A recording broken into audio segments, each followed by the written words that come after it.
Bonjour et bienvenue dans ce nouveau numéro d'Esprit solidaire, cap vers l'Ouganda, avec un projet de prise en charge psychologique d'anciens enfants soldats.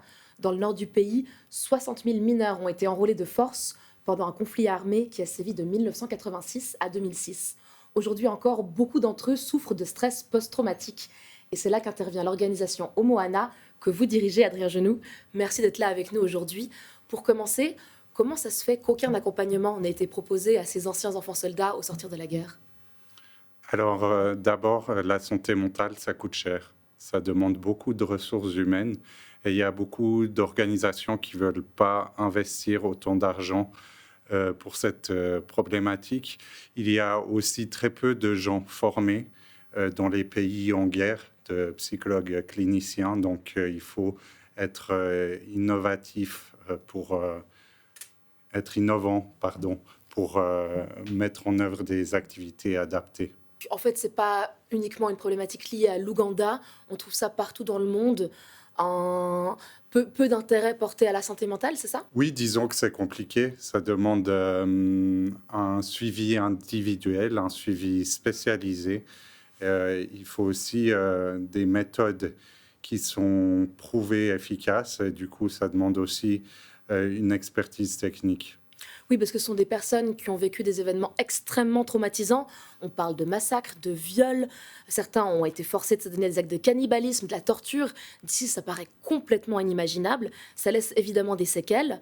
La guerre terminée, ces traumatismes laissent quelle marque sur la société ? Alors, au niveau des personnes qui ont vécu ces choses, 50% d'entre eux souffrent encore de stress post-traumatique, c'est-à-dire qu'ils vivent encore ces expériences à travers des cauchemars, à travers des flashbacks et des pensées intrusives, et ce qui les handicape au quotidien.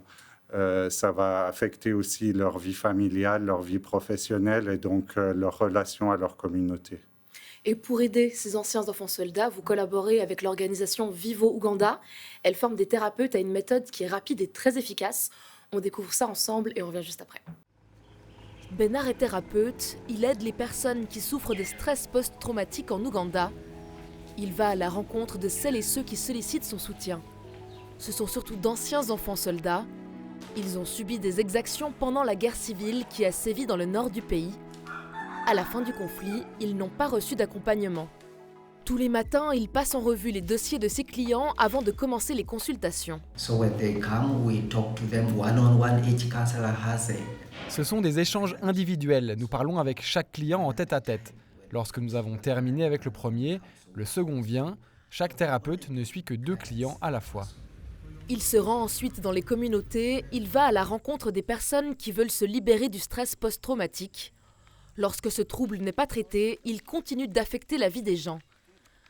Benar utilise une méthode appelée NET, thérapie d'exposition par la narration. On utilise un outil qu'on appelle la ligne de vie.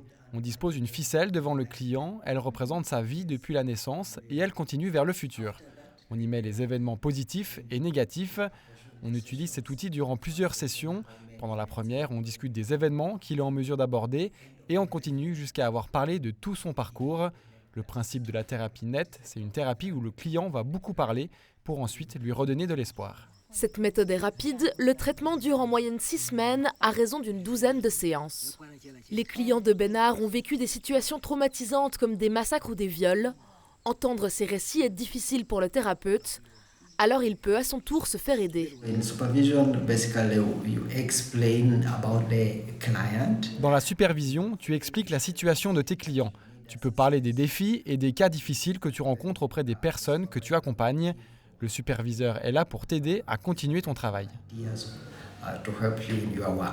Le conflit en Ouganda est terminé depuis bientôt 20 ans, mais les séquelles sont encore nombreuses sur la société. Violences domestiques, alcoolisme, envie suicidaire. En plus de l'accompagnement du stress post-traumatique, le programme effectue aussi un plaidoyer pour la prise en compte de la santé mentale auprès des autorités.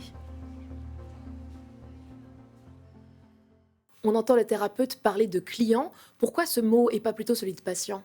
On utilise le mot client tout simplement pour souligner que c'est une démarche volontaire des personnes. C'est eux qui choisissent de venir pour une thérapie. C'est volontaire, mais c'est gratuit aussi. Oui, c'est gratuit, oui.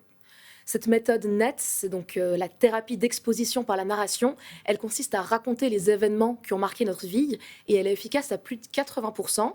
C'est impressionnant que ça fonctionne aussi bien en aussi peu de temps, en 6 semaines. Oui, en fait, les gens qui souffrent de stress post-traumatique, ils vivent dans une sorte de brouillard. Et cette thérapie, elle aide à mettre ces événements traumatiques dans le passé, à prendre conscience qu'ils ne sont plus dans notre présent et qu'on peut avoir une vie normale. Et du coup, ça va impacter notre vie quotidienne, professionnelle et notre vie en général. Ouais.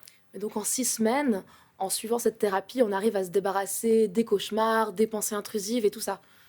Alors, la grande majorité des symptômes vont grandement diminuer. Ça ne veut pas dire qu'ils vont complètement disparaître, mais le diagnostic clinique de stress post-traumatique, on pourra dire qu'il ne sera plus là au bout de 8 mois. Ouais.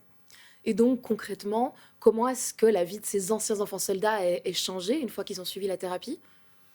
Il y a beaucoup de problèmes connexes, c'est-à-dire qu'ils auront une meilleure concentration, par exemple. Donc, au niveau éducation, ça va aussi améliorer leur situation.